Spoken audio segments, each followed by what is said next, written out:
आज हम समझेंगे थर्मल स्ट्रेसेस।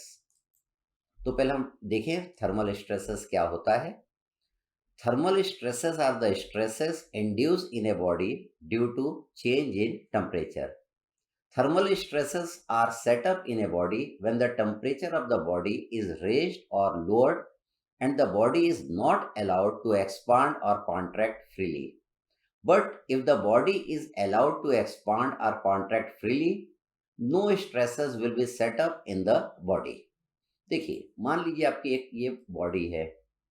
इस बॉडी को आपने टेम्परेचर दिया, यहाँ पे आपने टेम्परेचर दिया, तो बॉडी आपकी क्या हो गई, एक्सपांड हो गई। इसमें इस तरीके से चेंज इन लेंथ हो गया। तो अगर ये फ्रीली एक्सपांड हो जाएगी टेम्परेचर देने पर, तो इसमें कोई भी टेम्परेचर या थर्मल स्ट्रेसेस जनरेट नहीं होगा। अगर हम क्या करें, यहाँ पे स्टॉपर लगा दें और बॉडी को हम टेम्परेचर दें, अब बॉडी यहाँ पे एक्सपांड नहीं हो पाएगी, इतनी लंबी नहीं हो पाएगी। तो यहाँ पे टेम्परेचर देने के कारण बॉडी के अंदर क्या होगा, टेम्परेचर या थर्मल स्ट्रेसेस जनरेट हो जाएगा। इसी तरह मान लीजिए आपकी कोई बॉडी है, ये बॉडी है, बॉडी को आपने ठंडा किया। बॉडी को ठंडा करेंगे तो बॉडी क्या हो जाएगी, कॉन्ट्रैक्ट हो जाएगी, मतलब इसका क्या हो जाएगा, लेंथ कम हो जाएगी। ठीक। अब देखिए हम क्या करें, अगर यहाँ पे बॉडी को यहाँ पे बांध दें और यहाँ पे बांध दें, अब हम क्या करें, इसको ठंडा करें तो बॉडी कॉन्ट्रैक्ट होना चाहती है, लेकिन चूंकि हमने यहाँ पे इसको पकड़ के रखा है तो बॉडी आपकी कॉन्ट्रैक्ट नहीं हो पाएगी। तो इसके अंदर क्या होगा, टेम्परेचर स्ट्रेसेस जनरेट हो जाएगा। तो हम समझे टेम्परेचर या थर्मल स्ट्रेसेस कब जनरेट होता है, जब हम बॉडी को टेम्परेचर देते हैं या ठंडा करते हैं तो बॉडी आपकी एक्सपांड होना चाहती है या कॉन्ट्रैक्ट होना चाहती है। अगर हम उसको रोक दें एक्सपांड होने से या कॉन्ट्रैक्ट होने से, अगर हम उसको फ्रीली एक्सपांड या कॉन्ट्रैक्ट नहीं होने दें, तब उसके अंदर जो स्ट्रेस जनरेट होता है उसको हम टेम्परेचर या थर्मल स्ट्रेसेस कहते हैं।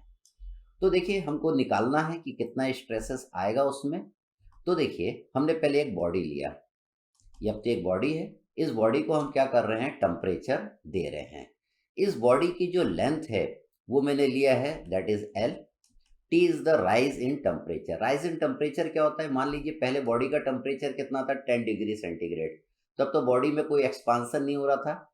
अब बॉडी के टेम्परेचर को आपने 10 से 40 डिग्री सेंटीग्रेड कर दिया, तो राइज इन टेम्परेचर आपका कितना हुआ, 30 डिग्री सेंटीग्रेड। तो ये जो टी आएगा वो आपका कितना आएगा, 30 डिग्री सेंटीग्रेड। ठीक। फिर हम क्या देखें, अगला है अपना, इस बॉडी का यंग मॉडुलस आपको दिया हुआ रहेगा। Alpha is the coefficient of linear expansion, ये भी आपको दिया रहता है। और DL is the change in length. तो देखिए आपने क्या करा, बॉडी को टेम्परेचर दिया तो बॉडी आपकी इस तरीके से एक्सपांड करेगी, बॉडी आपकी लंबी हो रही है। तो इसमें चेंज इन लेंथ हो रहा है टेम्परेचर के कारण, कितना हो रहा है, दैट इज डेल एल। तो देखिए अगर आपको ये डेल एल निकालना है तो हम जानते हैं कि डेल एल कितना आएगा, that is alpha T L आएगा। Alpha is the coefficient of linear expansion, T is the rise in temperature. तो यहाँ पे टी कितना आएगा, 30 डिग्री, और लेंथ ऑफ द बॉडी आपको दिया हुआ है। तो हम क्या निकाल लेंगे, चेंज इन लेंथ निकाल लेंगे अल्फा टी एल करके। हमको अगर स्ट्रेन निकालना है कि बॉडी में स्ट्रेन कितना होगा, हम जानते हैं लॉन्गिट्यूडनल स्ट्रेन क्या होता है, change in length upon original length. तो चेंज इन लेंथ आपने निकाल लिया, that is alpha T L. इसको मैंने एल से डिवाइड कर दिया, तो इस बॉडी के अंदर स्ट्रेन कितना आएगा, दैट इज अल्फा टी के जितना आएगा। क्योंकि यहाँ पे हमने बॉडी को फ्रीली एक्सपांड होने दिया है, इसलिए इसके अंदर कोई भी टेम्परेचर या थर्मल स्ट्रेसेस जनरेट नहीं होगा। तो टेम्परेचर के कारण इसके अंदर स्ट्रेस कितना जनरेट होगा, दैट इज इक्वल टू 0। अब हम अगला आगे केस देखते हैं।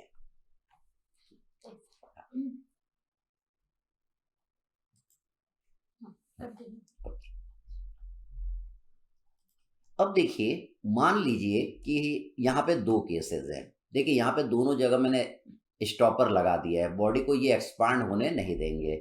हमें यहाँ पे निकालना है थर्मल स्ट्रेसेस, निकालना है when there is no yielding of the supports. Supports की कोई भी यील्डिंग नहीं हो रही है, यहाँ पे सपोर्ट की यील्डिंग हो रही है। थर्मल स्ट्रेसेस निकालना है when there is yielding del of the support. तो देखिए थर्मल स्ट्रेसेस यहाँ पे कितना जनरेट होगा, आपने क्या करा, अगर आप इसको टेम्परेचर देते तो ये फ्रीली कितना एक्सपांड होता, अल्फा टी एल के जितना एक्सपांड होता।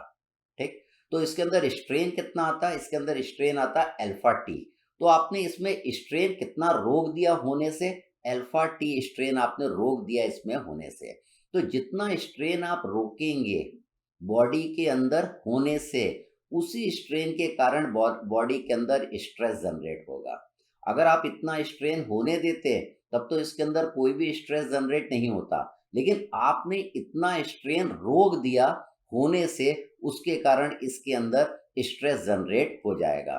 तो देखिए stress generated will be equal to strain prevented into E. तो इसके अंदर कितना थर्मल स्ट्रेस जनरेट होगा, that is strain prevented. Strain prevented कितना है, दैट इज अल्फा टी है, एंड ई क्या है, आपका यंग मॉडुलस है। तो देखिए यहाँ पे आपने लिख दिया स्ट्रेन प्रिवेंटेड कितना लिख दिया, दैट इज अल्फा टी, और उसमें ई का मल्टीप्लाई कर दिया, तो इसके अंदर थर्मल स्ट्रेसेस आपके निकल के आ जाएगी। अब इसमें हमको एक और चीज निकालना पड़ता है।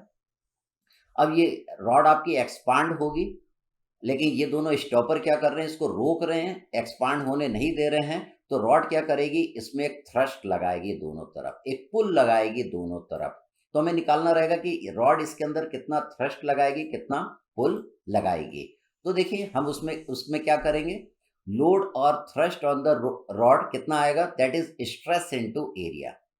तो लोड या थ्रस्ट क्या होता है, फोर्स होता है, फोर्स क्या होता है, स्ट्रेस इनटू एरिया होता है। तो अगर आपको ये थ्रस्ट आपको निकालना है, तो ये जो स्ट्रेस की वैल्यू आपकी निकली है उसमें आप एरिया का मल्टीप्लाई कर देंगे, तो यहाँ पे थ्रस्ट या फोर्स की वैल्यू आपकी निकल के आ जाएगी। सेकंड केस, यहाँ पे तो कोई यील्डिंग नहीं हो रही थी सपोर्ट में, और आपने क्या निकाल लिया, थर्मल स्ट्रेसेस निकाल लिया। लेकिन यहाँ पे यील्डिंग हो रही है। देखिए यील्डिंग कैसी हो रही है, देखिए आपने टेम्परेचर दिया तो इसमें यील्डिंग हो गई, ये आपकी यील्डिंग होती हुई आपको नजर आ रही है। तो इसमें यील्डिंग कितना हुई, दैट इज डेल यील्डिंग हुई। अब हमको क्या निकालना है, थर्मल स्ट्रेसेस निकालना है इसमें। तो हम जानते हैं थर्मल स्ट्रेसेस क्या होगा, स्ट्रेन प्रिवेंटेड इनटू ई होगा।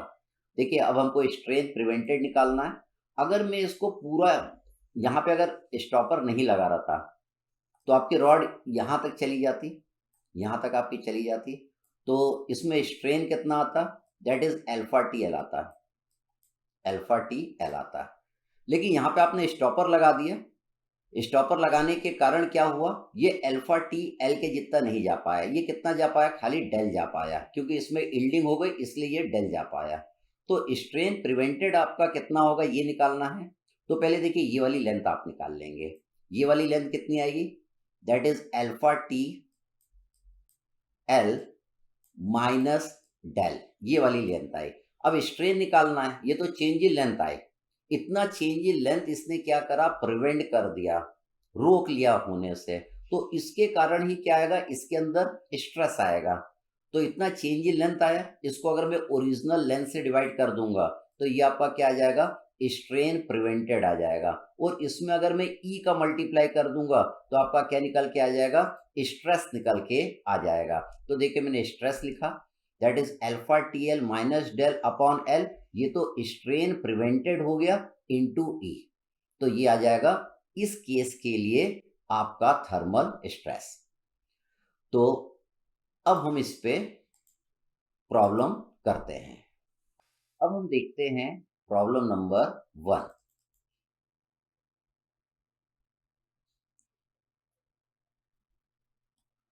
तो देखिए आप इसको खुद से ट्राई करिएगा, मैं सीधे सोल्यूशन पे आऊंगा। देखिए यहाँ पे ये कह रहा है, a rod is 2 metre long at a temperature of 10 degree centigrade. Find the expansion of the rod when the temperature is raised to 80 degree centigrade if the expansion is prevented. Expansion को हमने prevent कर दिया है, मतलब इसको हम लंबा नहीं होने दे रहे हैं। अगर ये लंबा हो जाएगा तब तो इसके अंदर कोई स्ट्रेसेस नहीं आएगा, क्योंकि हम रोक रहे हैं इसको लंबा होने से, इसलिए इसके अंदर थर्मल स्ट्रेसेस आ जाएगा। Find the stresses induce in a material of the rod. E की वैल्यू आपको देखिए दिया हुआ है और अल्फा की वैल्यू भी आपको दिया हुआ है। तो देखिए हम जानते हैं expansion of the rod, free expansion of the rod अगर आपको निकालना है, that is alpha T L होगा। अल्फा की वैल्यू दिया है टी। अब देखिए 10 डिग्री से 80 डिग्री तक आपने टेम्परेचर को बढ़ाया है, तो ये टी की वैल्यू क्या लिखेंगे, 80 minus 10 that is 70 degree centigrade. ये क्या हुआ, टी की वैल्यू आपकी आ गई। तो यहाँ पे आपने टी की वैल्यू कितना ले लिया, that is 70। Length of the rod आपको मीटर में दिया था, यहाँ पे मैंने सेंटीमीटर में लिख लिया, इसलिए एक्सपांसन देखिए आपका किस में आया, सेंटीमीटर में आया है। सेकंड, हमको इसमें थर्मल स्ट्रेसेस निकालना है। थर्मल स्ट्रेस क्या होता है, that is strain prevented into E होता है। स्ट्रेन प्रिवेंटेड कितना हुआ, अल्फा टी हुआ, और ये ई हो गया। अल्फा आपको दिया है, टी आप जानते हैं 80 माइनस 10 दैट इज 70। ई की वैल्यू आपको दिया है 1 इंटू 10 टू द पावर 5। तो इससे आपका थर्मल स्ट्रेसेस इतना निकल के आ गया। हम सेकंड प्रॉब्लम को देखते हैं। प्रॉब्लम नंबर 2,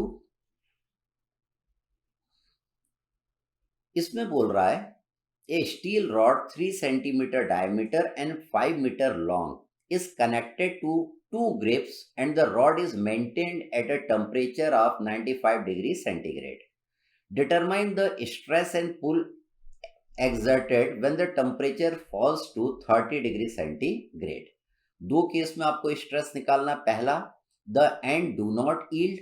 सेकंड में यील्डिंग हो रही है, कितना हो रही है, 0.12 सेंटीमीटर आपकी यील्डिंग हो रही है। तो देखिए यहाँ पे, तो पहले टेम्परेचर कितना था, 95 डिग्री सेंटीग्रेड, आपने अब कितना कर दिया, 30 डिग्री सेंटीग्रेड। तो ये कॉन्ट्रैक्ट होने की कोशिश करेगा। तो क्या होगा, हमने यहाँ पे इसको रोक के रखा है, बांध के रखा है, ताकि इसमें लेंथ कम ना हो। तो इसके अंदर क्या होगा, स्ट्रेसेस जनरेट हो जाएगा। तो देखिए T कितना होगा, T1 माइनस T2 कर देंगे, 95 माइनस 30 कर देंगे तो 65 डिग्री सेंटीग्रेड आ जाएगा। When the end do not yield, अगर इसमें एंड में यील्डिंग नहीं हो रही तो स्ट्रेस कितना आ जाएगा, अल्फा टी ई।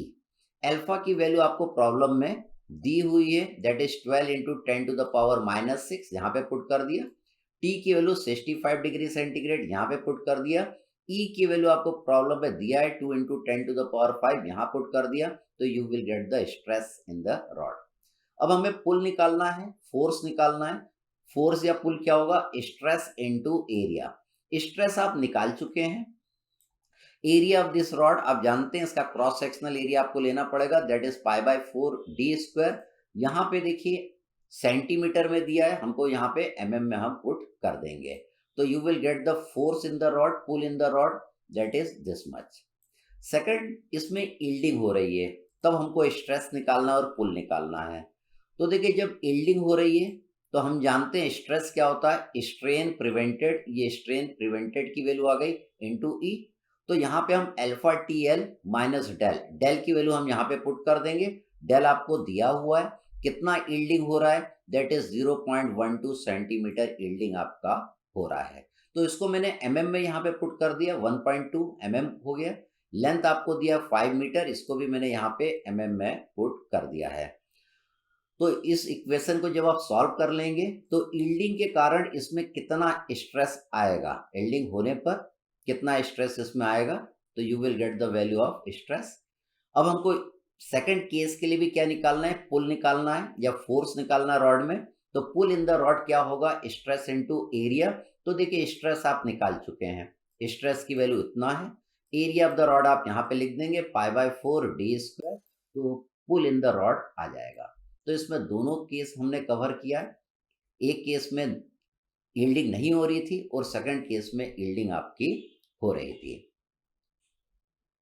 अब हम देखते हैं problem number 3।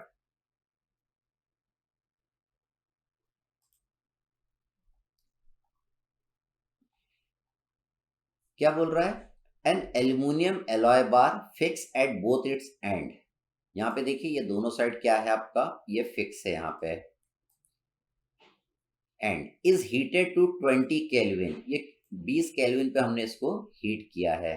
Find the stress develop in the bar, take the modulus of elasticity and coefficient of linear expansion of the bar. ये देखिए ये आपको क्या दिया हुआ है, मॉडुलस ऑफ इलास्टिसिटी दिया है और कोएफिशिएंट ऑफ लीनियर एक्सपांशन दिया हुआ है। देखिए क्या होता है, टेम्परेचर अगर डिग्री सेंटीग्रेड में देगा तो यहाँ पे पर डिग्री सेंटीग्रेड में आएगा अल्फा की वैल्यू। अगर टेम्परेचर केल्विन में देगा तो यहाँ पे पर केल्विन में आपका अल्फा की वैल्यू आएगा। तो थर्मल स्ट्रेस निकालना, that is alpha T E, alpha की वैल्यू पुट कर दिया, टी की वैल्यू पुट कर दिया और ई की वैल्यू पुट कर दिया, तो you will get the value of thermal stress. अगर हम इसको फ्रीली एक्सपांड होने देते तो इसके अंदर थर्मल स्ट्रेसेस जनरेट नहीं होता। बहुत ही सिंपल प्रॉब्लम था, छोटा। फिर हम आते प्रॉब्लम नंबर 4 पे। A steel rod 15 meter long is at a temperature of 15 degrees centigrade. Find the free expansion of the length when the temperature is raised to 65 degrees centigrade. पहले temperature 15 था, अब कितना हो गया? 65 डिग्री सेंटीग्रेड हो गया। Free expansion हमको निकालना है। Find the temperature stress produced when the expansion of the rod is prevented, पहले केस में। Second, the rod is permitted to expand 6 mm, second case में। ठीक है, सेकेंड केस में रॉड को कितना एक्सपांड होने दे रहे हैं? 6 मीटर, हम 6 mm हम एक्सपांड होने दे रहे हैं। तो देखिए, पहले हमको फ्री एक्सपांशन हम निकाल लेते हैं। तो ये आपका फिगर है। टेम्परेचर देखिए 15 से कितना बढ़ा है? 65 डिग्री सेंटीग्रेड किया, तो टी की वैल्यू कितना आ जाएगा? 65 minus 15, that is 50 degree centigrade आपका आ जाएगा। अब हमें क्या निकालना है? देखिए, पहले केस में हमने इसको फुल्ली प्रिवेंट कर दिया है एक्सपांड होने से, मतलब बिल्कुल यहाँ पे रोक दिया है कि ये एक्सपांड ना हो। अब हमें क्या करना है? थर्मल स्ट्रेस या टेम्परेचर स्ट्रेस निकालना है। तो आप क्या फॉर्मूला यूज करेंगे? अल्फा टी ई वाला फॉर्मूला यूज करेंगे। तो अल्फा की वैल्यू दिया है, टी की वैल्यू आपको दिया है, ई की वैल्यू आपको प्रॉब्लम में दिया हुआ है, यहाँ पे सारी वैल्यू देखिए लिखा हुआ है। अब ई की वैल्यू देखिए giga newton per metre square में दिया है, इसको यहाँ पे न्यूटन पर mm स्क्वायर में मैंने पुट किया है। हम जानते हैं 1 giga newton per metre square equal to 10⁻³ newton per mm square होता है। इससे आपका थर्मल स्ट्रेसेस आ जाएगा कब? When the expansion is fully prevented, उस केस में आपका आ जाएगा मेगा पास्कल में आएगा। पास्कल क्या होता है? That is Newton per metre square, इसको हम क्या बोलते हैं? पास्कल बोलते हैं। अब यहाँ पे मेगा पास्कल है, मतलब mega newton per metre square है, that is equal to newton per mm square होता है। ये हमने जब स्ट्रेस पढ़ा था तो ये सब हमने चीजें पढ़ा था। सेकंड केस में देखिए, ये क्या बोल रहा है? The rod is permitted to expand by 6 mm। Rod को हम 6 mm एक्सपांड होने दे रहे हैं, तब आपको इसमें स्ट्रेस निकालना है। तो देखिए, जब ईल्डिंग होती है तो थर्मल स्ट्रेस का ये वाला फॉर्मूला आप जानते हैं, that is alpha T L minus del divided by L into E. तो यहाँ पे डेल की वैल्यू आपको दिया हुआ है, दैट इज 6 mm। तो ये डेल की वैल्यू देखिए, यहाँ पे मैंने 6 mm पुट कर दिया, और ये पूरा क्या है आपका? अल्फा टी एल है। लेंथ ऑफ द रॉड आपको दिया हुआ है, दैट इज 15 मीटर, तो यहाँ पे मैंने इसको mm में ले लिया। तो देखिए, यहाँ पे स्ट्रेस आपका जनरेट कितना होगा वो हमने निकाल लिया। तो यहाँ पे हमने इसको रोक दिया था, हमने इसको फुल्ली रोक दिया था, तब हमने क्या निकाला? यहाँ पे स्ट्रेस निकाला। सेकंड केस में रॉड को थोड़ा सा लंबा होने दिया, कितना लंबा होने दिया? ठीक, ये कितना लंबा होने दिया? 6 mm हमने लंबा होने दिया, तब इसमें हमने क्या करा? स्ट्रेस की वैल्यू फाइंड आउट करी। इसको निकालने का मैं आपको एक और तरीका बताऊंगा, ठीक है। उसके लिए हमारे क्वेश्चन में एक चीज पूछा है, find the free expansion of the length. ये भी हमको निकालना है। हमने तो क्या करा? पहले दोनों में स्ट्रेस निकाल लिया, ठीक है। तो इसको हम पहले डिस्कस करते हैं। देखिए, free expansion in the rod अगर आपको निकालना है, फ्री एक्सपांशन हम जानते हैं क्या होता है? अल्फा टी एल होता है। अल्फा टी एल, तो अल्फा की वैल्यू दिया है, टी की वैल्यू आपको पता है, एल की वैल्यू आपको दिया हुआ है, तो फ्री एक्सपांशन कितना होगा? That is 9 mm। Free expansion 9 mm होगा। इसका मतलब क्या? मतलब ये जो रॉड है, अगर मैं इसको फ्रीली छोड़ देता तो ये देखिए 9 mm लंबी हो जाती है। इसकी लेंथ कितनी हो जाती? 9 mm आपकी ये रॉड आपकी लंबी हो जाती है, ठीक। तो सेकंड केस में हमने इसको लंबा होने दिया। कितना लंबा होने दिया? इसको हमने 6 mm लंबा होने दिया। हमने कितना लंबा होने दिया इसको? 6 mm हमने लंबा होने दिया। तो कितना लंबा होने से हमने इसको रोक लिया? हमने 3 इसको लंबा होने से रोक लिया। 3 हमने इसको लंबा होने से रोक लिया। तो इसमें स्ट्रेन प्रिवेंटेड कितना आ जाएगा? That is change in length upon original length. तो स्ट्रेन प्रिवेंटेड कितना आ जाएगा? 3 हमने लंबा होने से रोक लिया। ओरिजिनल लेंथ आपका कितना है? 15 मीटर। इसको हम क्या करेंगे? में कन्वर्ट कर लेंगे। तो ये आपका आ जाएगा स्ट्रेन प्रिवेंटेड। इसमें जब ई से मल्टीप्लाई कर देंगे तो वही आंसर आएगा जो आपने इस वाले फॉर्मूले से निकाला था, alpha T L minus del upon L into E से आपने निकाला था। तो देखिए यहाँ पे मैंने किया है, तो यहाँ पे देखिए free expansion of the rod कितना है? 9 अब आपने कितना 6 उसको लंबा होने दिया, मतलब 3 आपने रोक लिया। तो जितना आप रोकेंगे उसी के कारण क्या होगा? रॉड के अंदर स्ट्रेस जनरेट होगा। तो स्ट्रेन प्रिवेंटेड कितना हुआ? Expansion prevented divided by original length. Strain prevented 3 divided by ये हमने कर दिया। तो स्ट्रेन प्रिवेंटेड की वैल्यू इतनी आ गई। टेम्परेचर स्ट्रेस क्या होगा? स्ट्रेन प्रिवेंटेड इंटू ई कर देंगे। तो स्ट्रेन प्रिवेंटेड में मैंने ई का मल्टीप्लाई कर दिया, तो ये 40 मेगा पास्कल आ गया। ये देखिए उतना ही आ रहा है जितना अपना इस फॉर्मूले से आ रहा है। जब आपने इसको परमिट किया था 6 लंबा होने के लिए, मतलब 3 आपने क्या करा? उसको रोक लिया। तो देखिए इसे 3 ही आएगा। अल्फा टी एल की वैल्यू आपकी कितनी आई? दैट इज 9 और डेल आपका कितना है? दैट इज 6 तो ये कितना आ जाएगा? 3 डिवाइडेड बाय लेंथ कर देंगे तो क्या आ जाएगा? स्ट्रेन प्रिवेंटेड इनटू ई। ठीक, तो मच बेटर है आप सीधे ये फॉर्मूला यूज करिए और आंसर अपना आ जाएगा। फिर हम अगले प्रॉब्लम की ओर चलते हैं। अब हम देखते हैं प्रॉब्लम नंबर 5।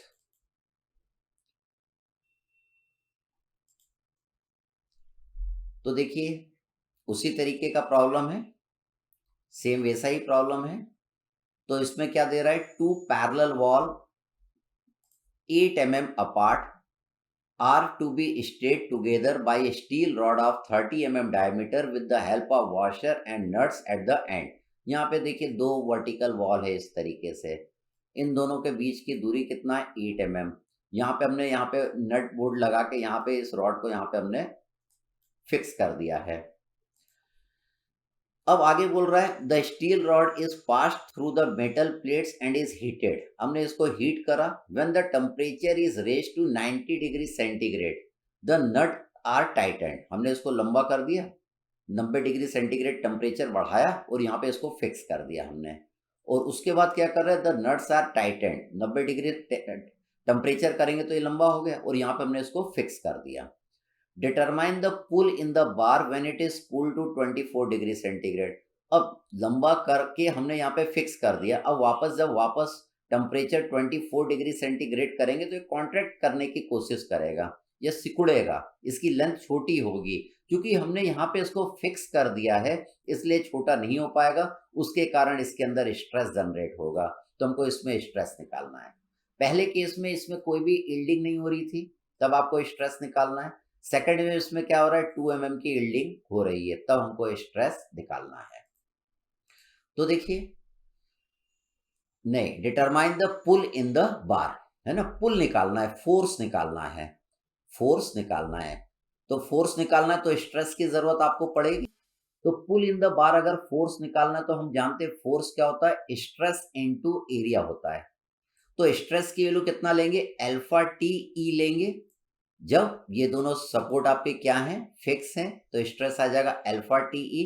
अल्फा की वैल्यू दिया हुआ है, टी आप जानते हैं, दैट इज 90 माइनस 24 करेंगे तो 66 डिग्री सेंटीग्रेड आ जाएगा। ई की वैल्यू क्वेश्चन में दिया है, इसका एरिया निकाल लेंगे π/4 डी स्क्वायर करके, तो इसमें फोर्स आपका निकल के आ जाएगा। तो इसमें क्या पूछा है? Determine the pull in the bar. Pull कितना होगा? तो पुल कितना होगा? पुल मतलब फोर्स। फोर्स क्या होगा? Stress into area. तो यहाँ पे स्ट्रेस कितना लिखेंगे? अल्फा टी ई लिखेंगे जब इसमें कोई भी यील्डिंग नहीं हो रही है सपोर्ट्स में। अब सेकंड में भी पुल आपको निकालना है, तो पुल क्या होगा? Stress into area. यहाँ पे स्ट्रेस कितना लिखेंगे? यहाँ पे तो यील्डिंग हो रही है, इसलिए स्ट्रेस का फॉर्मूला हो जाएगा alpha T L minus del upon L into E हो जाएगा, इंटू ई आप कर देंगे। तो देखिए यहाँ पे डेल की वैल्यू कितनी यील्डिंग हो रही है, 2 mm हो रही है, यहाँ पे हम पुट कर देंगे। एरिया आप जानते हैं पाई बाय 4 डी स्क्वायर आएगा। इस इक्वेशन को सॉल्व कर लेंगे तो जब यील्डिंग होगी उस केस में भी इसमें पुल कितना आएगा वो आपका कैलकुलेट होके निकल जाएगा। चलिए फिर हम आगे बढ़ते हैं।